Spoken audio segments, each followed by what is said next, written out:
On a forgotten desert planet named Ketharon, deep beneath crimson sands that had blown undisturbed for thousands of years, explorers found something impossible. They found a temple. Inside that temple, waiting in darkness, sat the throne of ascendancy. Every civilization knew the stories. Parents told their children about the ancient throne that would someday choose a ruler for all species. Priests spoke of it in their sacred texts. Historians debated whether it ever truly existed. For 3,000 years, the throne had been legend, myth, a story told around fires and in classrooms across 100 worlds. Now it was real. Dr. Maya Chen stood in the expedition camp, checking her equipment for the third time. She was nervous. As a xenoarchaeologist, she had explored dozens of ancient sites.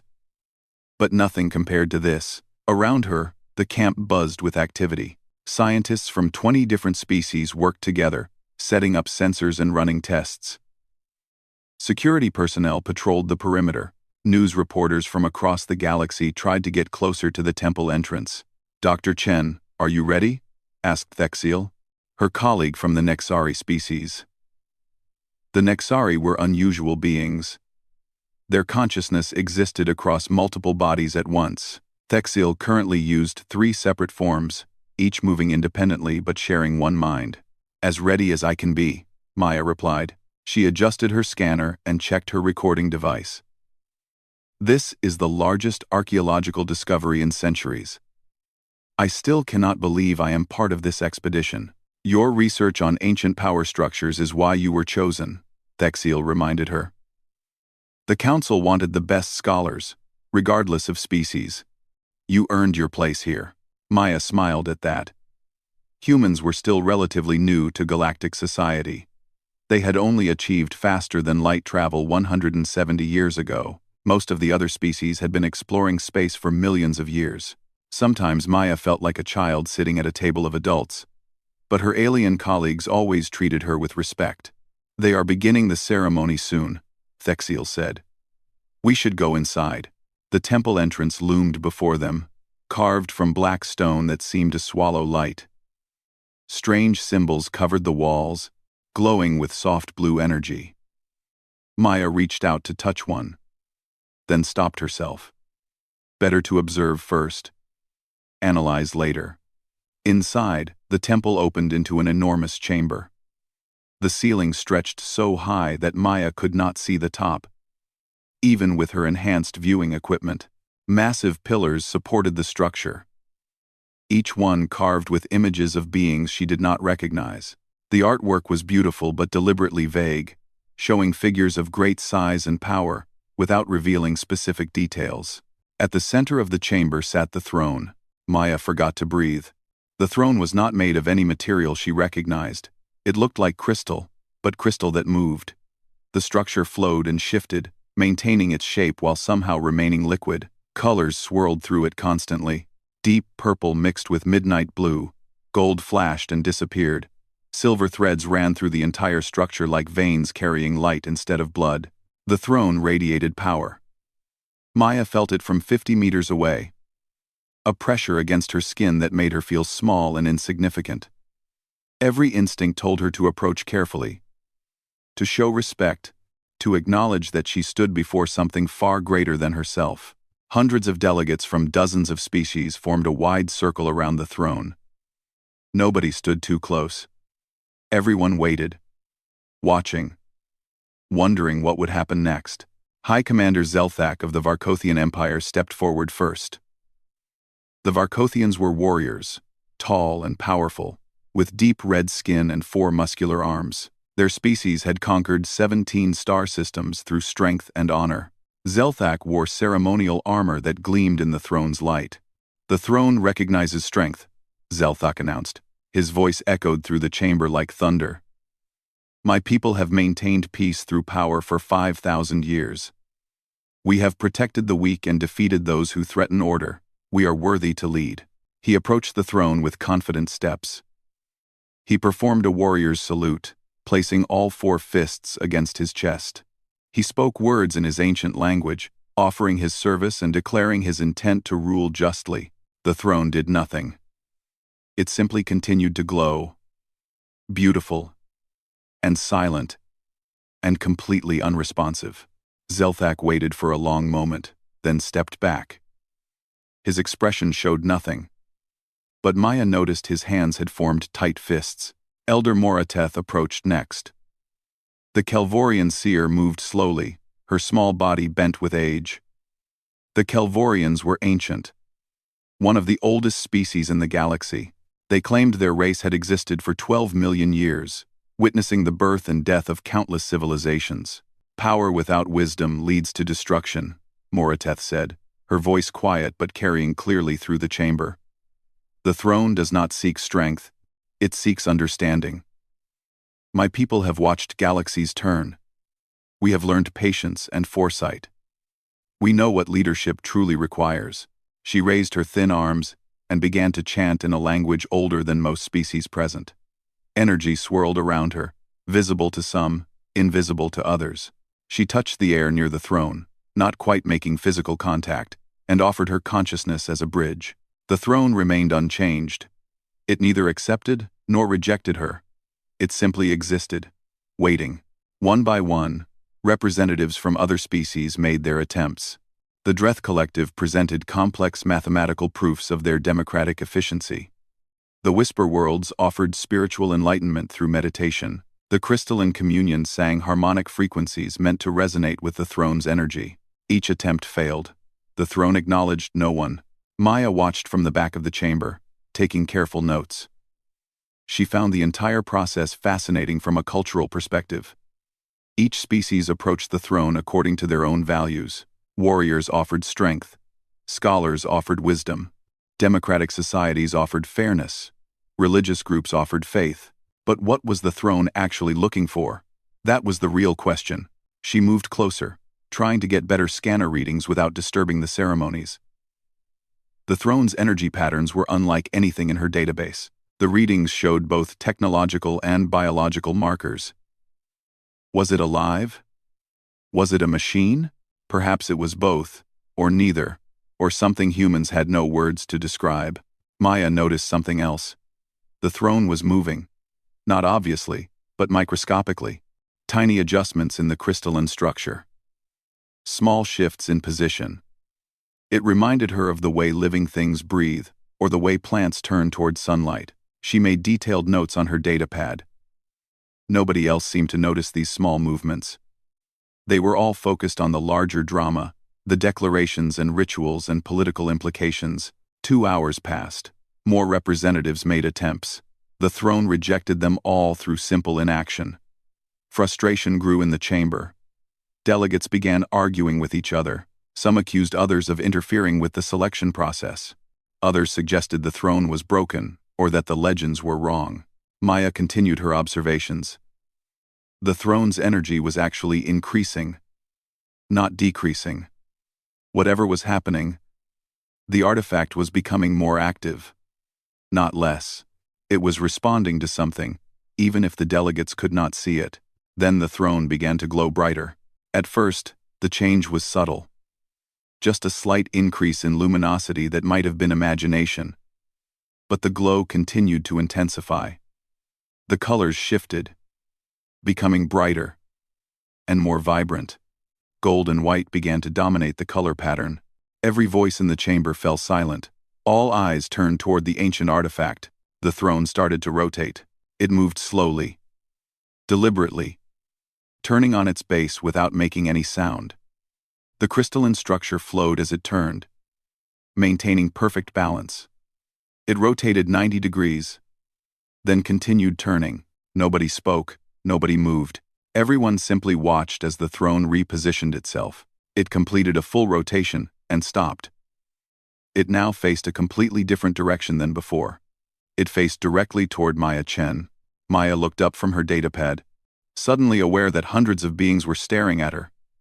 The throne's glow had become almost blinding, its colors shifting rapidly through patterns that hurt to watch. Her scanner was beeping urgently, indicating energy levels that exceeded safe parameters. She looked around in confusion. Perhaps the throne was pointing at someone behind her? She glanced back, but there was only empty space and the temple wall. She looked at the throne again. It continued to face her direction, its glow pulsing in a rhythm that almost seemed expectant. "Why is it looking at me?" Maya asked. Her voice was quiet, genuinely confused. She asked the question the way a scientist asks when data does not match expectations. There was no ambition in her tone, no desire for power or recognition. She simply did not understand what she was observing. The chamber exploded into noise. Delegates shouted in dozens of languages. Some rushed forward while others backed away in shock. Thexil immediately moved his 3 bodies to form a protective circle around Maya. Zelthak roared for silence while simultaneously reaching for his ceremonial weapon. Morateth stood perfectly still, her ancient eyes fixed on Maya with an expression of intense calculation. "This is impossible," someone shouted. "A human? The throne chooses a human? There must be an error. She must have tampered with it somehow." Maya stood frozen in place, her datapad hanging forgotten in her hand. She looked at the throne, at the chaos erupting around her, at the faces showing shock and anger and disbelief. "I do not understand," she said again, but nobody was listening anymore. The throne pulsed once. A brilliant flash of light filled the entire chamber, so bright that everyone had to shield their eyes. In that single moment of illumination, every being present felt something. A touch against their consciousness. A sense of acknowledgement, a decision being made and announced simultaneously to all witnesses. The light faded. The throne returned to its steady glow, still facing Maya. In the silence that followed, Maya Chen realized her life had just changed in ways she could not begin to comprehend. She was a xenoarchaeologist. She studied ancient ruins. She wrote research papers. She taught university classes. She was not a leader. She was not powerful or wise or particularly special. Yet somehow, impossibly, the throne of ascendancy had chosen her. "Why me?" she whispered. The throne offered no answer, but its glow seemed almost like a smile. Security personnel struggled to maintain order as delegates shouted at each other in dozens of languages. Some demanded immediate testing of the throne to prove it was malfunctioning. Others insisted Maya be removed from the planet immediately. A few simply stood in shocked silence, unable to process what they had witnessed. Maya sat on a stone bench near the temple wall, surrounded by Thexil's 3 bodies forming a protective barrier. Her hands shook slightly as she reviewed her scanner readings for the 10th time. The data made no sense. The throne's energy signature had spiked the moment it turned toward her, but there was nothing in her own readings that explained why. "Dr. Chen, the council has called an emergency session," said Commander Revik, head of Expedition Security. The Torvian officer looked uncomfortable. "They want to question you." "Question me about what?" Maya asked. "I did nothing. I was simply taking measurements when the throne moved." "They believe you may have interfered with the selection process somehow," Revik explained. "Several delegates are demanding a full investigation." Maya wanted to laugh, but the situation was too serious. How could I possibly interfere with technology that is thousands of years old and far beyond our understanding? That makes no logical sense. "Logic and politics rarely agree," Thexil observed. His 3 bodies spoke in perfect unison, creating an eerie echo effect. "But we will accompany you to the council session. You should not face them alone." The emergency session took place in a large chamber that had been set up as temporary council headquarters. Representatives from 30 major species sat in a circular arrangement. With Maya standing in the center, she felt like a specimen under examination, which was ironic considering she was usually the one doing the examining. High Commander Zelthak spoke first. "Dr. Chen, your species has been part of galactic society for less than 2 centuries. Humans have no claim to ancient authority or power, yet the throne chose you. Explain this." "I cannot explain it, Commander," Maya replied honestly. "I am as confused as everyone else. I did not ask for this. I do not want this.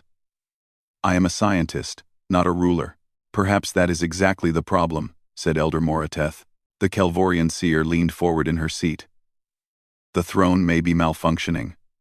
It may have selected you by mistake, choosing the least qualified candidate rather than the most qualified. With respect, Elder, That explanation seems unlikely, Maya said. The throne's energy readings were extremely precise. It did not act randomly. It acted deliberately. The question is not whether the selection was intentional, but why the selection was made. A delegate from the Dreth Collective stood. You claim you did nothing to influence the throne. Yet you approached it with scanning equipment.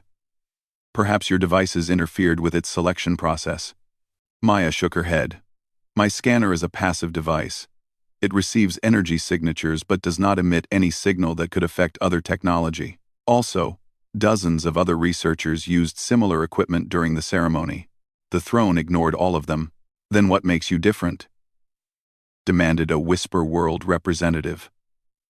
What quality do you possess that species, with millions of years of history, do not? That was the real question.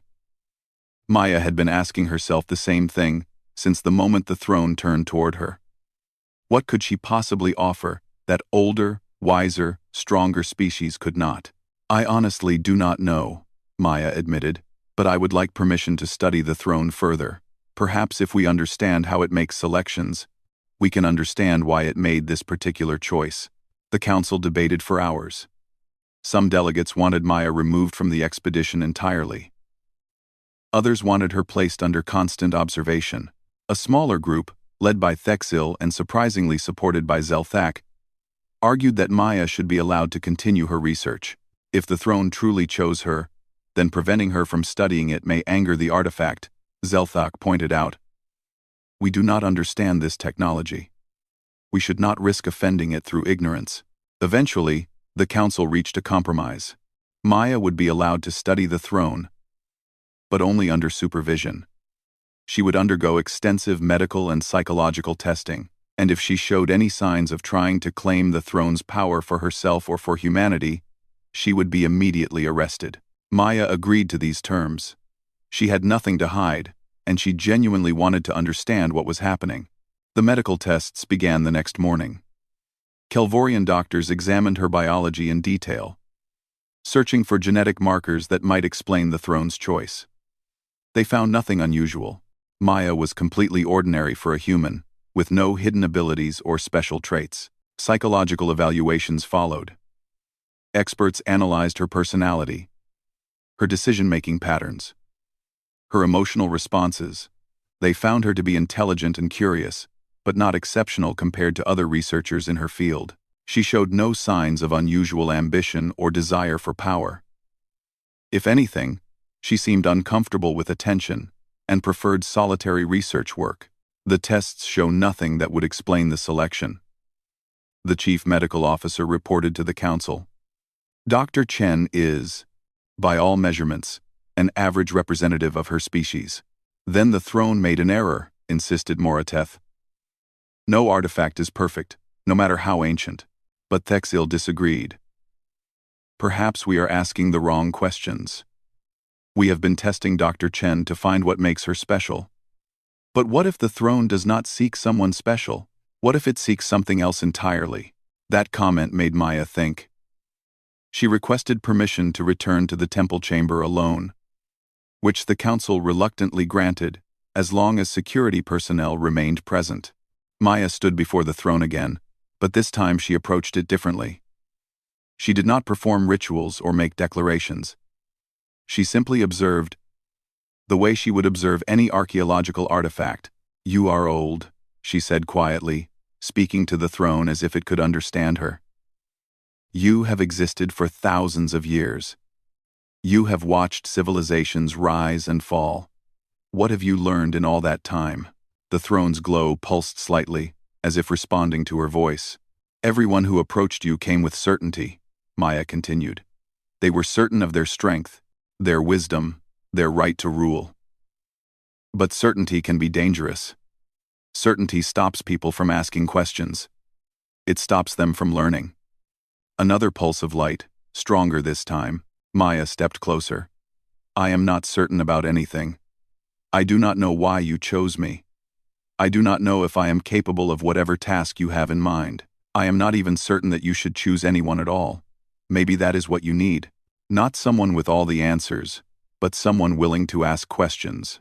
The throne suddenly projected a holographic image. Maya gasped and stepped back. The image showed a figure sitting on the throne, a being of immense size and power. The figure wore elaborate robes and held symbols of authority in multiple hands. Around the throne, countless beings bowed in submission. The image shifted, showing the same scene repeated with different rulers, different species, different time periods. But always the same pattern. One being with absolute power, everyone else bowing. Then the images changed. They showed conflict and suffering, rebellions crushed, different ideas suppressed, innovation stopped. The rulers on the throne grew more isolated, more rigid, more convinced of their own righteousness. The civilizations they ruled became stagnant. You are showing me the past, Maya realized. You are showing me what happened with previous sovereigns. Absolute power led to absolute control, which led to stagnation. The hologram changed again. This time it showed the throne itself, alone and abandoned. It showed the artifact traveling through space somehow, moving from world to world, searching. The images showed countless beings approaching the throne over centuries, each one certain of their worthiness, each one rejected. Then the hologram showed Maya. Not Maya in the temple today, but Maya in various moments from her past. Maya helping a Kelvorian graduate student who had injured herself during a dig. Maya sharing her food supplies with a rival research team whose equipment had failed. Maya arguing passionately against removing artifacts from a world where descendants of the original civilization still lived. The hologram focused on Maya's face in one particular moment. She was laughing with colleagues from 3 different species, celebrating a successful excavation. Above the image, text appeared in universal script. The word glowed brightly. Curious. Maya stared at the word. You chose me because I ask questions? Because I am curious? The throne pulsed with what almost seemed like approval. But curiosity is not rare, Maya protested. Many species value learning and questioning. Why, specifically, me? The hologram showed one more image. It showed Maya's approach to the throne during the ceremony. While every other being had approached with declarations and certainty, Maya had approached with a scanner and a notebook. While others had demanded recognition, she had simply observed and wondered. While others had claimed to know what the throne wanted, she had asked why it was looking at her. The images faded. The throne returned to its normal glow. Still facing Maya, she stood in silence for a long moment, processing what she had just witnessed. The throne was not malfunctioning. It was not making a mistake. It had been searching for thousands of years, watching countless beings approach with certainty and ambition, waiting for someone who would approach with genuine curiosity instead. But that created a bigger problem. Maya still did not want to be sovereign. She did not want to rule anyone. The responsibility terrified her. I understand why you chose me, Maya said quietly. But I do not think I can do what you want. I am not a leader. I do not know how to rule galaxies. The throne pulsed once more, and new text appeared in the air. Already chosen. Maya sighed. The throne had made its decision, whether she agreed or not. The question now was, what she would do about it. She turned to find Thexil waiting near the chamber entrance. Did you see the projections? She asked. Yes. Thexil replied, through all 3 bodies simultaneously. The throne showed similar images to all beings in the temple. Everyone witnessed its explanation. The council is meeting again now to discuss the implications. What are they saying? Many things. Some still insist the throne is wrong. But others are beginning to understand. Elder Morateth said something interesting. She said that perhaps the throne learned from its mistakes. Perhaps it finally understands that absolute certainty is more dangerous than honest doubt. Maya looked back at the throne, glowing softly in the center of the ancient chamber. An artifact that had witnessed the rise and fall of empires. A piece of technology that had learned from thousands of years of observation. A throne that had finally decided that the greatest qualification for leadership was not knowing all the answers, but being willing to admit you did not. What happens now? Maya asked. Now, said Thexil, you must decide whether to accept what the throne offers or reject it. But be warned, Dr. Chen.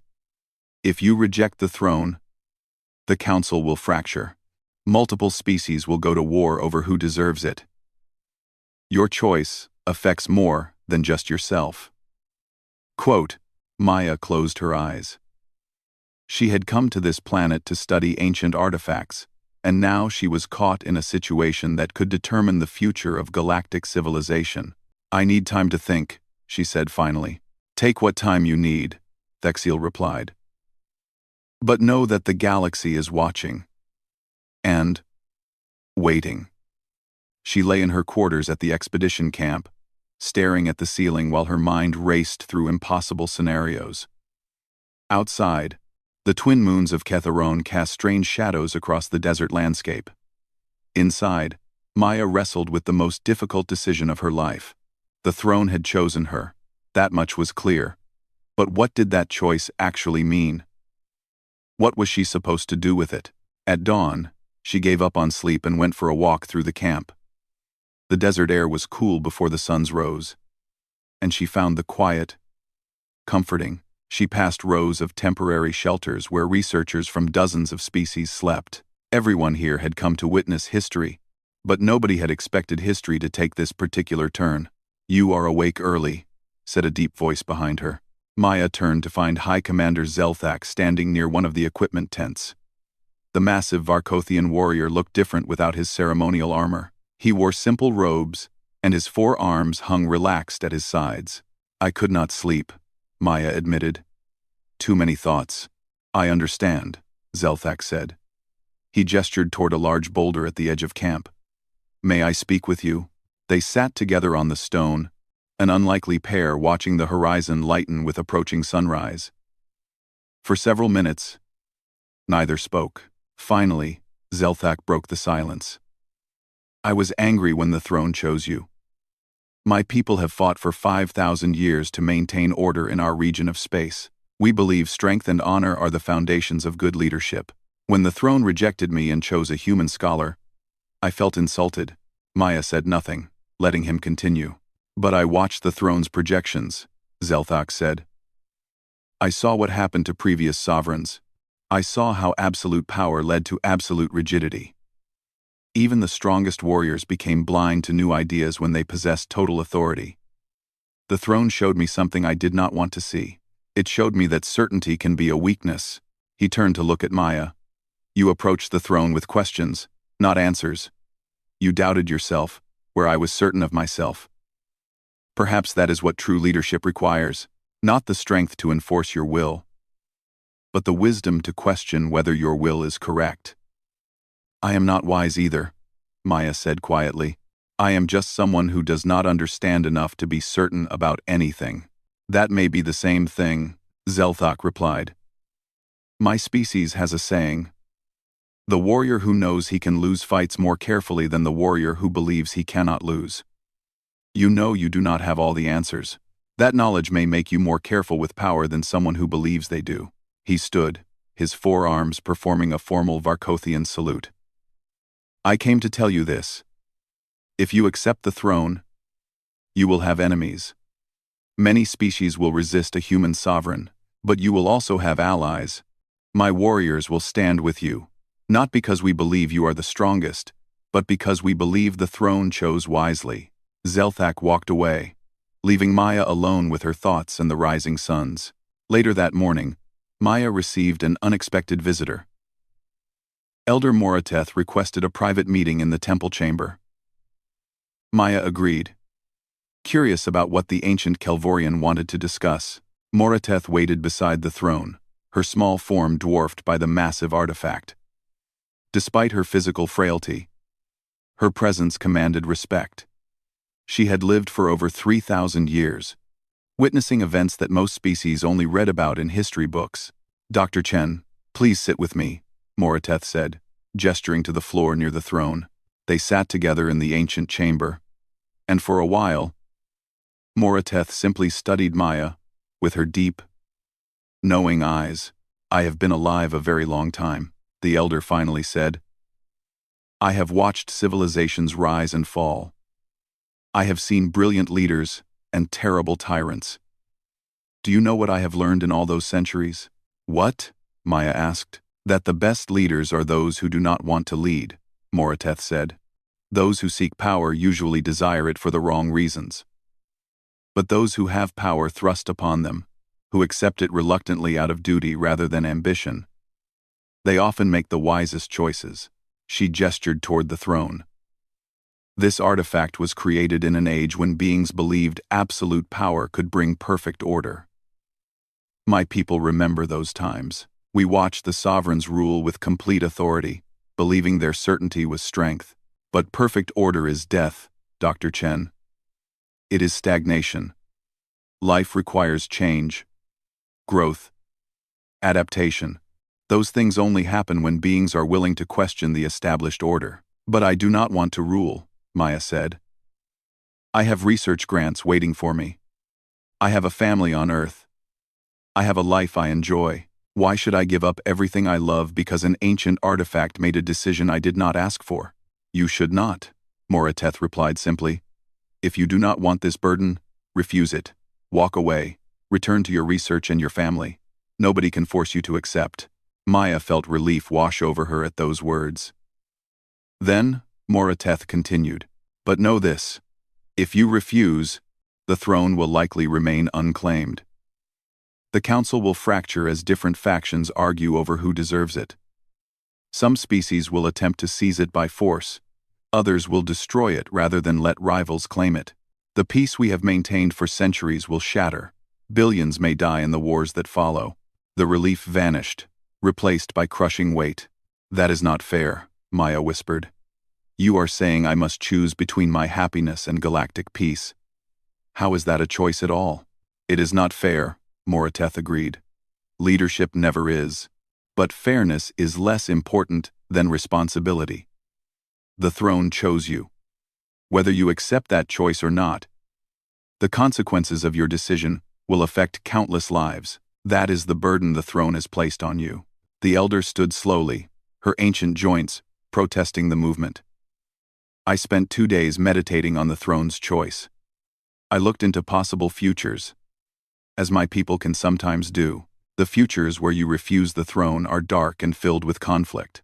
The futures where you accept it are uncertain, but they hold more hope. That is all I can tell you. Morateth walked toward the chamber exit, then paused.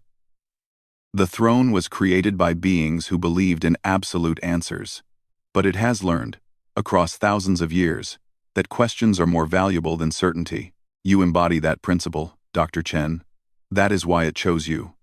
The question now is whether you will trust its judgment. Maya sat alone in the temple for hours after Morateth left. She thought about everything she had learned. The throne did not want a warrior, or a sage, or a perfect leader. It wanted someone who would question, who would doubt, who would approach power with caution rather than confidence. But accepting the throne meant accepting responsibility for billions of lives across countless worlds. It meant giving up her research, her quiet life, everything she had worked for. It meant becoming something she never wanted to be. On the other hand, refusing meant watching the galaxy descend into chaos. It meant knowing that her choice, or lack of choice, had led to suffering and conflict. That burden seemed just as heavy as accepting. What am I supposed to do? She asked the throne, not really expecting an answer. To her surprise, the throne projected another hologram. This time, it showed Maya herself, sitting exactly where she sat now, surrounded by the ancient chamber. The holographic Maya looked thoughtful and uncertain, just as the real Maya felt. Then the projection split, showing 2 different paths. In one path, Maya walked away from the throne and returned to Earth. The image showed her resuming her research, teaching classes, living a comfortable life. But behind her, the galaxy burned. Ships exploded in space battles, cities fell. Species that had lived in peace for centuries turned against each other. In the other path, Maya approached the throne and sat upon it. The image showed her looking uncomfortable and uncertain, clearly not enjoying her position. But around her, delegates from different species talked and debated, instead of fighting. The galaxy remained at peace, though Maya herself looked tired and burdened. Neither path showed a happy ending for her personally. But one path showed hope for everyone else. The hologram faded, leaving Maya with her decision. She thought about her parents on Earth, who had always taught her to help others when she could. She thought about her professors at university, who had instilled in her a sense of scientific responsibility. She thought about her colleagues from dozens of different species, who had treated her with respect and friendship despite humanity's relative newcomer status in galactic society. She thought about Zelthak, offering his warriors support. She thought about Morateth, sharing ancient wisdom. She thought about Thexil, standing by her side through the chaos. She thought about billions of beings across the galaxy who had no idea their futures hung in the balance, waiting on the decision of one confused human scientist. Maya stood up. Her legs felt shaky, but she walked toward the throne with steady steps. "I do not want this," she said aloud. "I do not feel qualified for this. I am afraid I will make mistakes that hurt people. But I understand what you are asking me to do.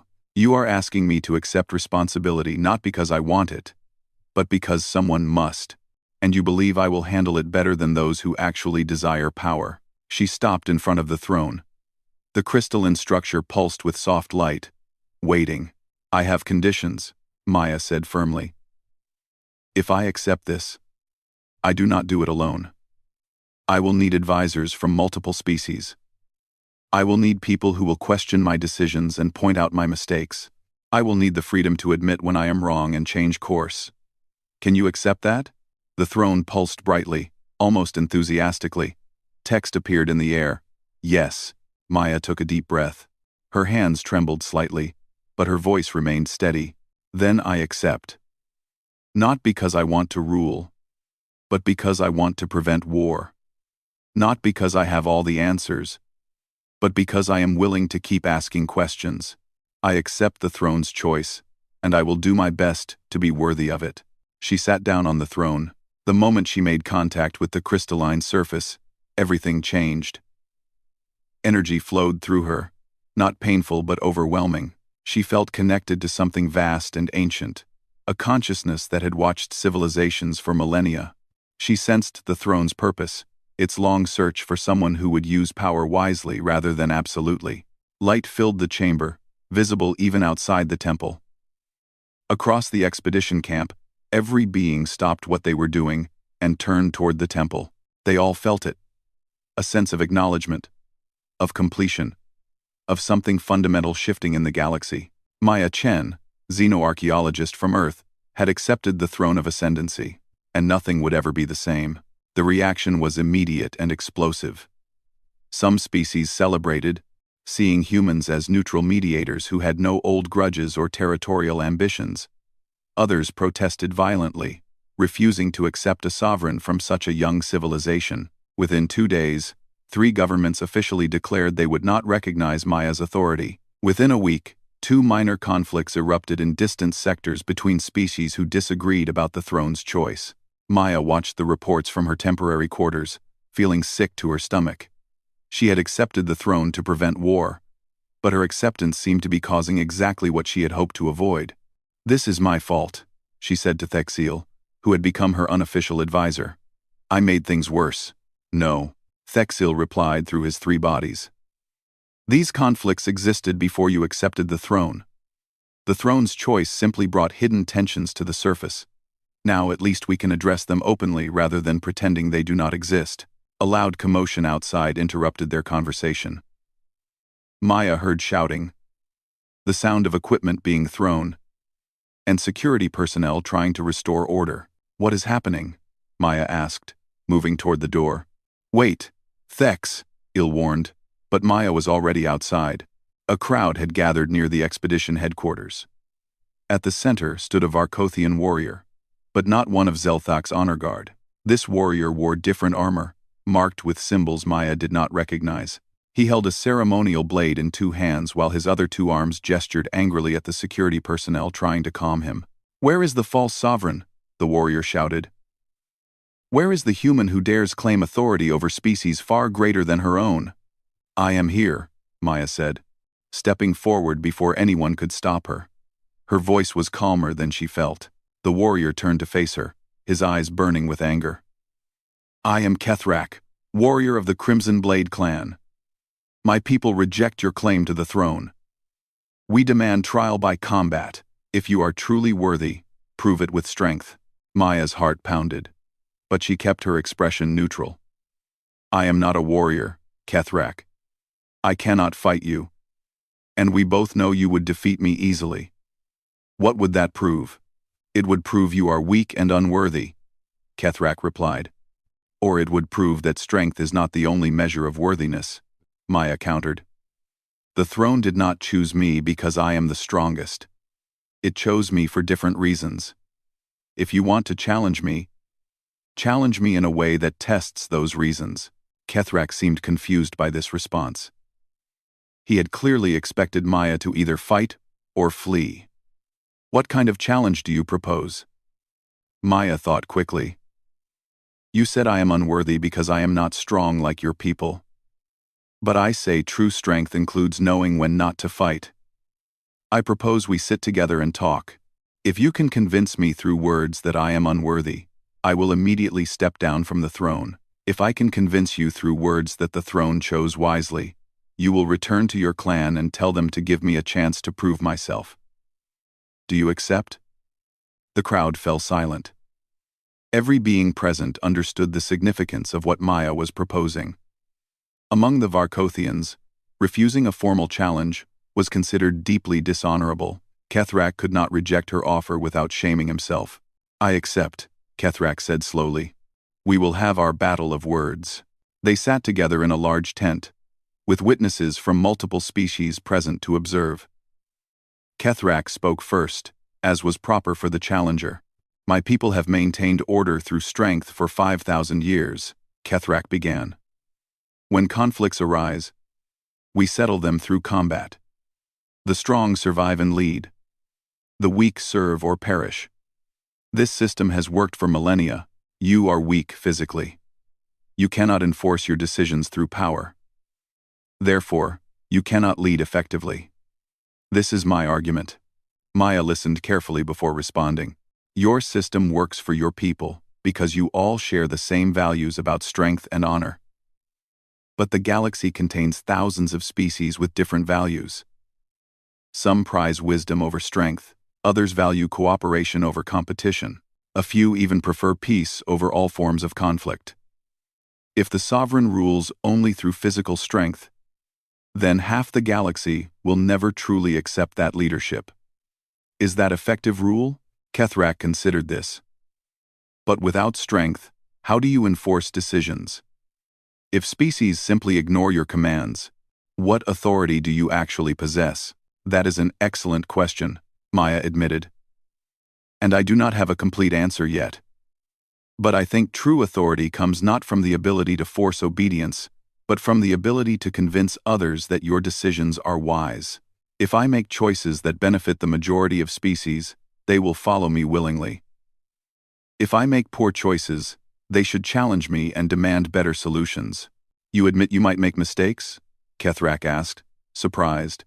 "Of course," Maya said. "I will definitely make mistakes. I am not perfect. No leader is perfect.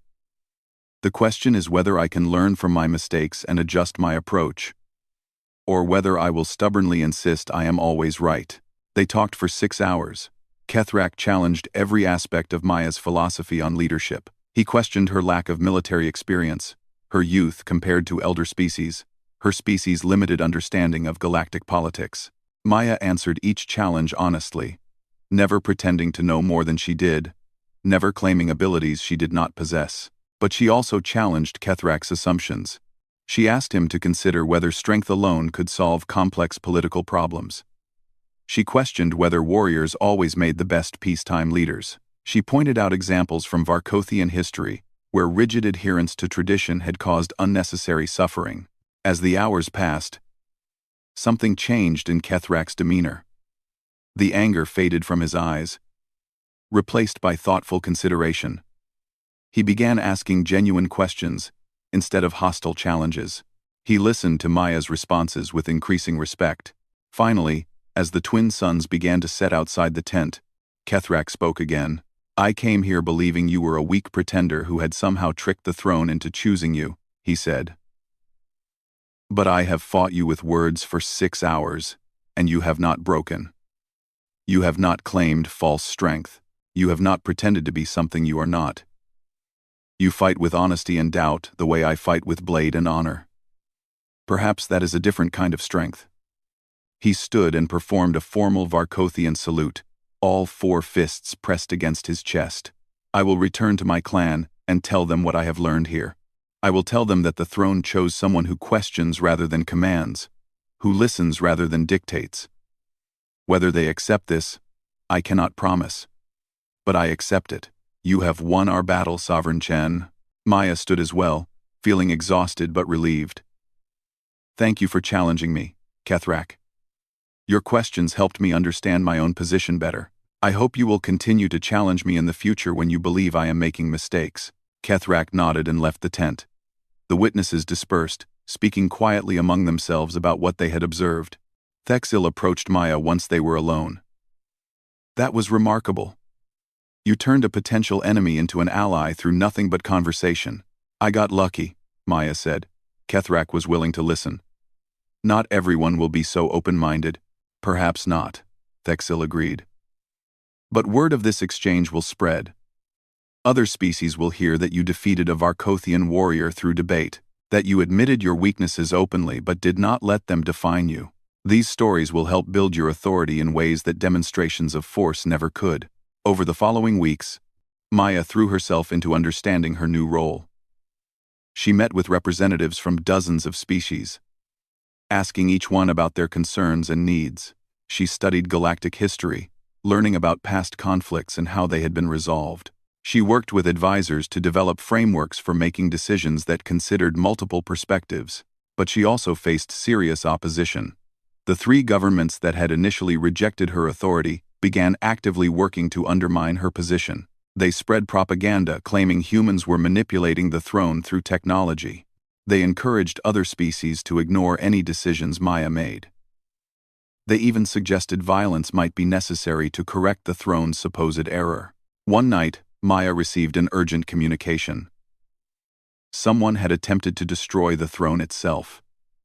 The attack had failed, as the throne's ancient defenses proved stronger than modern weapons. But the attempt sent a clear message. There were beings who would rather destroy the throne than accept Maya's leadership. Security around Maya increased dramatically. She could no longer move freely through the expedition camp. Every meeting required extensive screening. She found herself isolated, protected but alone, surrounded by guards who saw her as a symbol rather than a person. "I miss my old life," Maya admitted to Zelthak during one of their regular meetings. The Varkothian commander had become one of her closest advisors. "I miss being able to take a walk without a security escort.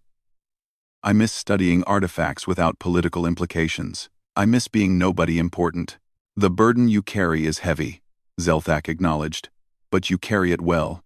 You have not let power change who you are. Many leaders lose themselves in authority. You remain yourself. For now," Maya said quietly. "But I am afraid. What if I make a decision that gets people hurt? What if I fail in some catastrophic way? The entire galaxy is watching, waiting to see if I succeed or fail." "Then let them watch," Zelthak replied. "And when you do make mistakes, because you will, learn from them.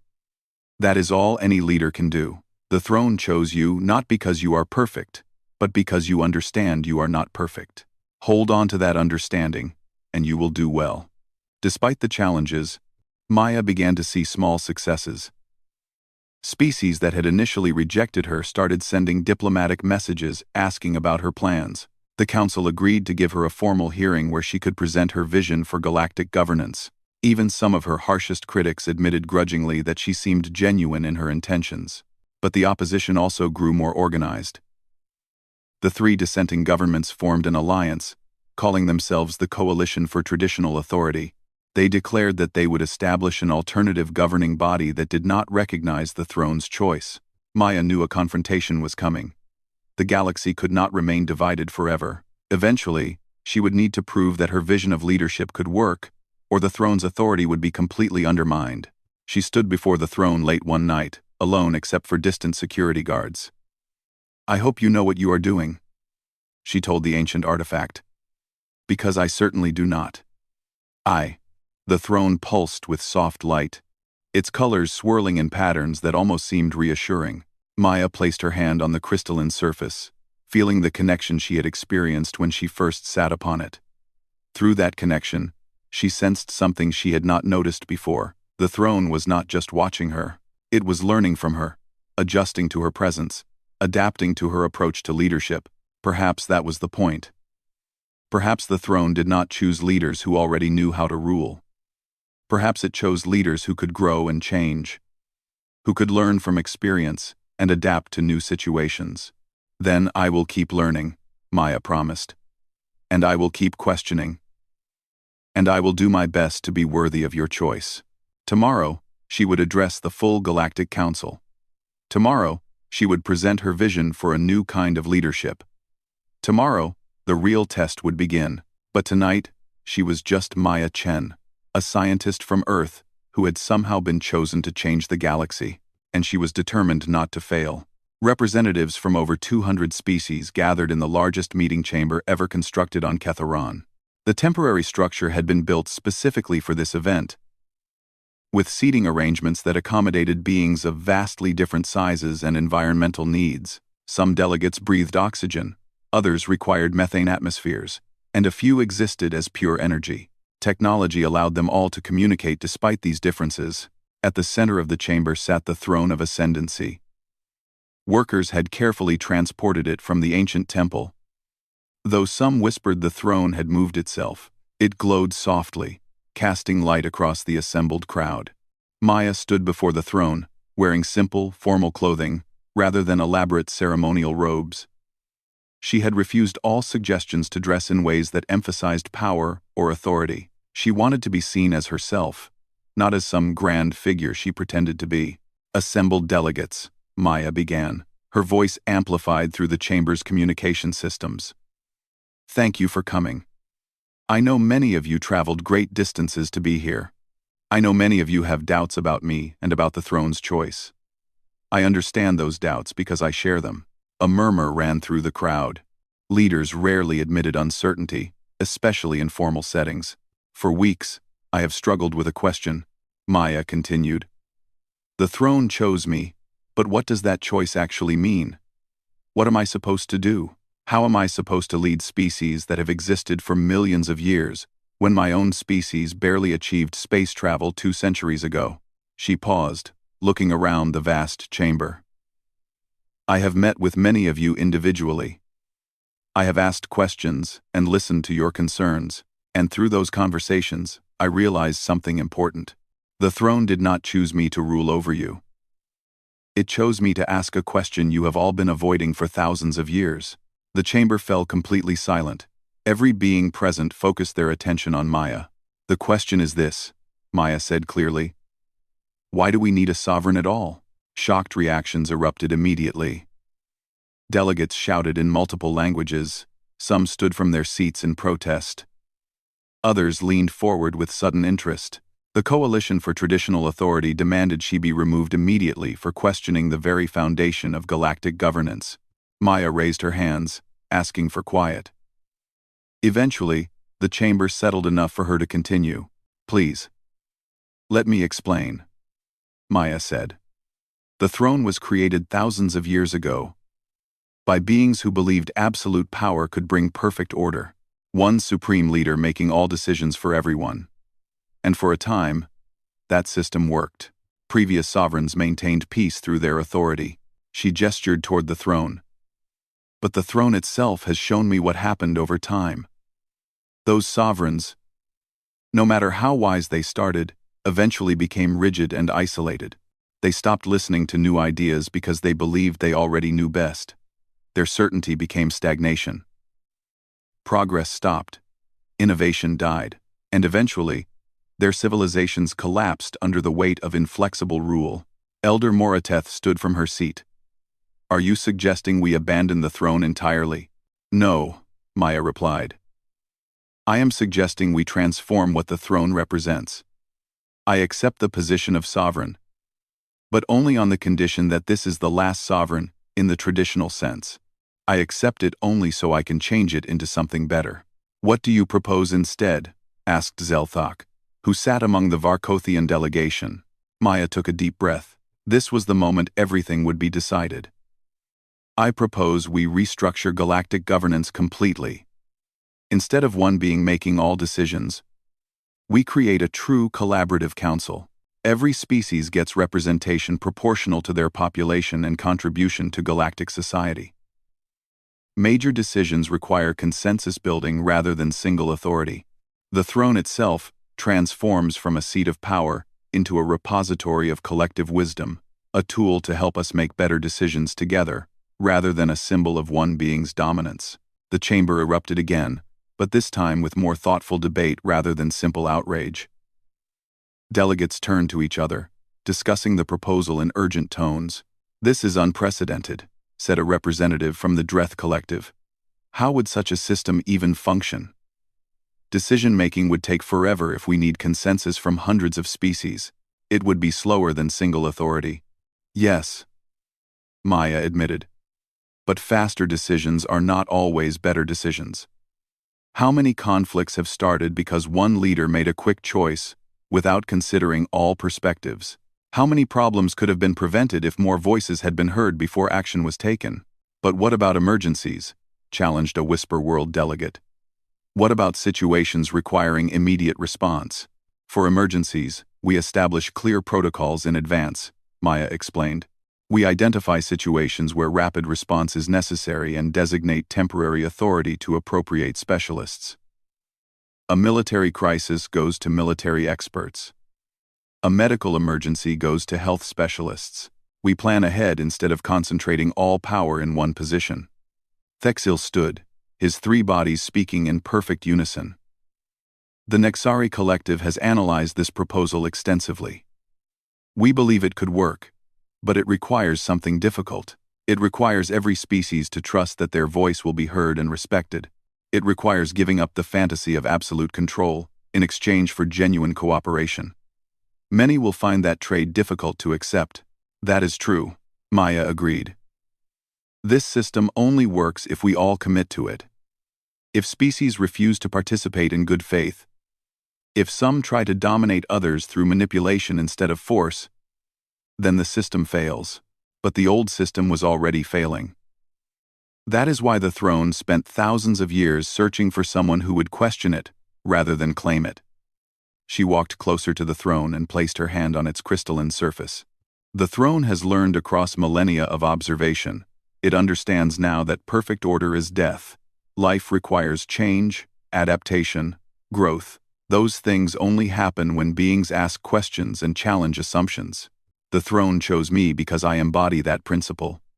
Not because I have answers, but because I am willing to admit I do not have all the answers." The throne suddenly flared with brilliant light. Every being in the chamber felt a touch against their consciousness, similar to what they had experienced in the temple when Maya first sat upon it. But this time, the sensation was stronger and clearer. Through the throne's power, they experienced a vision. They saw the galaxy as it currently existed, with old conflicts and tensions held in check by fragile treaties and the threat of force. Then they saw two possible futures. In the first future, the traditional sovereign system continued. One being held absolute power, making all decisions. Initially, order prevailed. But over time, the same patterns emerged. The sovereign became isolated. Innovation slowed. Species with different values felt increasingly oppressed. Eventually, rebellion erupted, and the galaxy descended into war. In the second future, Maya's proposal was implemented. The transition was difficult and chaotic. Debates lasted for months as species learned to work together. Progress was slow and frustrating, but gradually, something new emerged. Species began understanding each other better.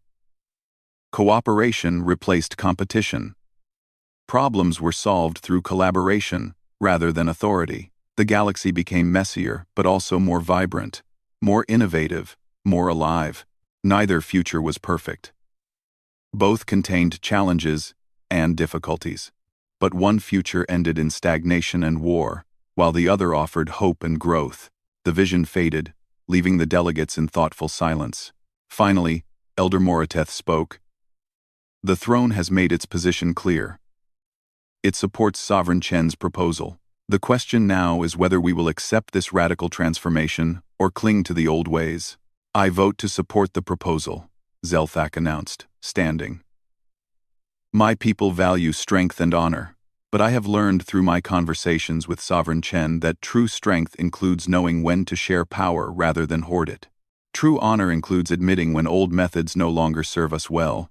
One by one, other delegates stood and declared their positions. The Nexari Collective voted in favor. The Dreth Collective, after quick internal debate, agreed to support the change. The Kelvorians, despite their initial skepticism, acknowledged the wisdom in the proposal, but the Coalition for Traditional Authority remained opposed.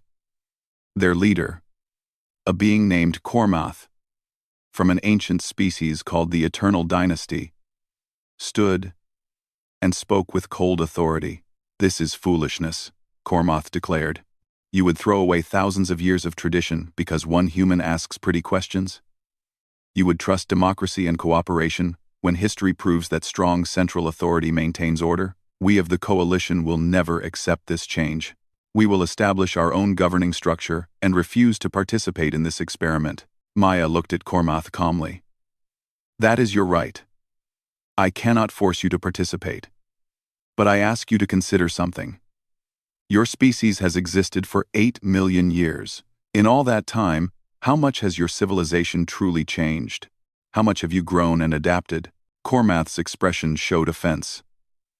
We have perfected our society. Why would we need to change? Because the galaxy around you keeps changing? Maya replied gently. New species emerge. New technologies develop. New challenges arise. A civilization that cannot adapt eventually becomes irrelevant, no matter how perfect it believes itself to be. I am not asking you to abandon your values. I am asking you to engage with others who hold different values, and see if together we can create something better than any of us could create alone. And if we refuse? Kormath challenged. Then you refuse, Maya said simply. I will not punish you for disagreeing with me. I will not use force to compel your cooperation.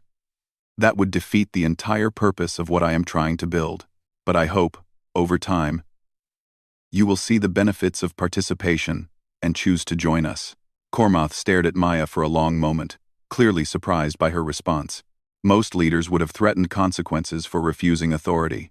Maya simply accepted his choice and moved forward. The final vote was taken. Out of 212 species present, 168 voted to support Maya's proposal. 23 voted against, 21 abstained, wanting to observe how the system developed before committing. It was not unanimous, but it was enough. Maya approached the throne and sat upon it one final time. As she made contact with the crystalline surface, she felt the artifact's power flow through her.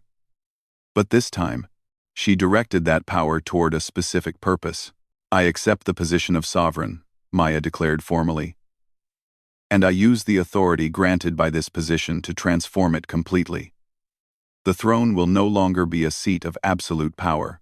Instead, it becomes a tool of collaborative wisdom, helping us understand each other and make better decisions together. The throne responded to her intent. The single crystalline seat began to change, its structure flowing and reforming. It divided and multiplied, creating a circle of smaller seats surrounding the central throne. Each seat was sized appropriately for different species. The central throne remained, but it became transparent, empty. A reminder rather than an active seat of power. Holographic text appeared above the transformed throne in every known language. The words glowed with soft light. The greatest power is knowing when to share it.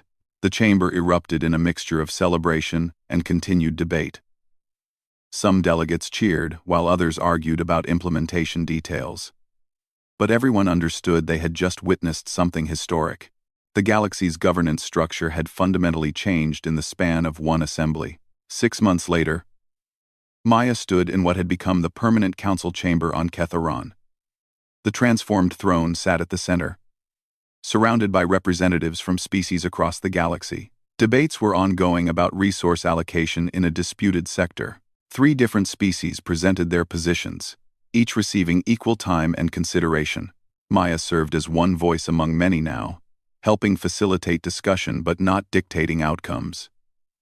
She asked questions when arguments seemed unclear. She pointed out perspectives that were being overlooked. She encouraged delegates to find compromise rather than demanding one side surrender to the other. It was messy. It was slow. It was frustrating at times. It was also working. Thexiel approached Maya after the session ended. "How does it feel? Being the sovereign who chose not to be sovereign?" Maya smiled. "I was never really sovereign in the traditional sense. I was just the person who asked why we needed one. Sometimes the most important questions are the simplest ones." She looked at the transparent central throne, glowing softly in the chamber. "The throne taught me something important. True leadership is not about having power over others. It is about helping others find their own power and use it responsibly. That is what I tried to do here." "And you succeeded," Thexiel said. "The galaxy is changing because one human was willing to question everything, including the very authority she was offered." Across the galaxy, species that once competed for dominance now competed in asking better questions and finding innovative solutions. Children of 1,000 different species learned about the day a human archaeologist asked a simple question that changed everything. "Why is it looking at me?" That question had led to the transformation of galactic governance, proving that curiosity and doubt could be greater strengths than certainty and power. And Maya Chen, the reluctant sovereign who became a catalyst for change, continued her work. Not as a ruler, but as a voice encouraging others to question, to learn, to grow together. The throne had chosen wisely after all.